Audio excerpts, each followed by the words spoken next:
দেখতে পাচ্ছেন পাম্পটা কিন্তু আপাতত তেল বিক্রির যে কার্যক্রম সেটা কিন্তু বন্ধ রয়েছে, কারণ আমরা জেনেছি যতটুকু তাদের কাছ থেকে যে সারা রাত ব্যাপী এই পাম্পটা খোলা ছিল, তেল বিক্রি কার্যক্রম চলেছে, কিন্তু সকাল 8টা সাড়ে 8টা নাগাদ কিন্তু এখানে কিন্তু তেল শেষ হয়ে যায়। এর ফলে যেটা হয়েছে, যারা দীর্ঘ সময় লাইনে দাঁড়িয়েছিলেন তাদের ভোগান্তি বেড়েছে।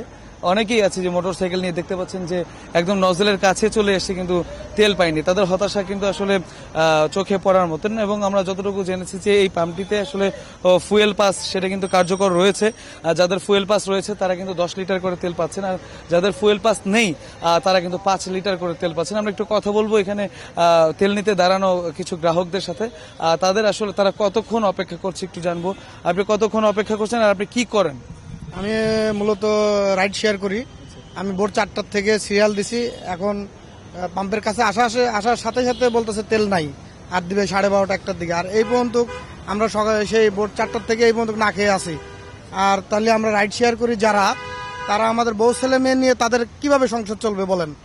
এর সমস্যা সমাধান করতে পারে সরকার। যত দ্রুত সম্ভব সরকারের কাছে আকুল আবেদন যে এই সমস্যাটা তাড়াতাড়ি সমাধান করতে চাই আমরা, মানে আমরা দেখতে চাচ্ছি সবাই। যেমনটা তিনি বলছিলেন, এরকম কিন্তু আসলে অনেক ঘটনাই তৈরি হচ্ছে পেট্রোল পাম্পের লাইনগুলোতে। আমি একটু দেখাতে চাই, এখানে দেখতে পাচ্ছেন যে লাইন কিন্তু কম না, লাইন অনেক দীর্ঘ লাইন। যারা মোটরসাইকেল আরোহী আছেন তারা অনেকেই ভোর রাত থেকে এখানে দাঁড়িয়ে আছেন, আর অনেক প্রাইভেট কার চালক আছেন তারা কিন্তু অপেক্ষা করছেন রাত 10টা বা 9টা এত সময় যাবত।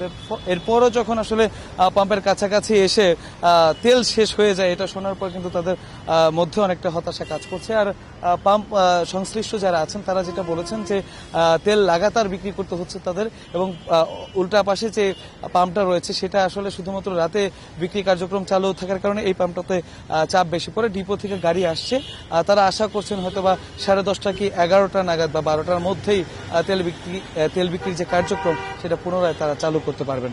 এই ছিল এখনকার মতো আমার কাছে সবশেষ খবর।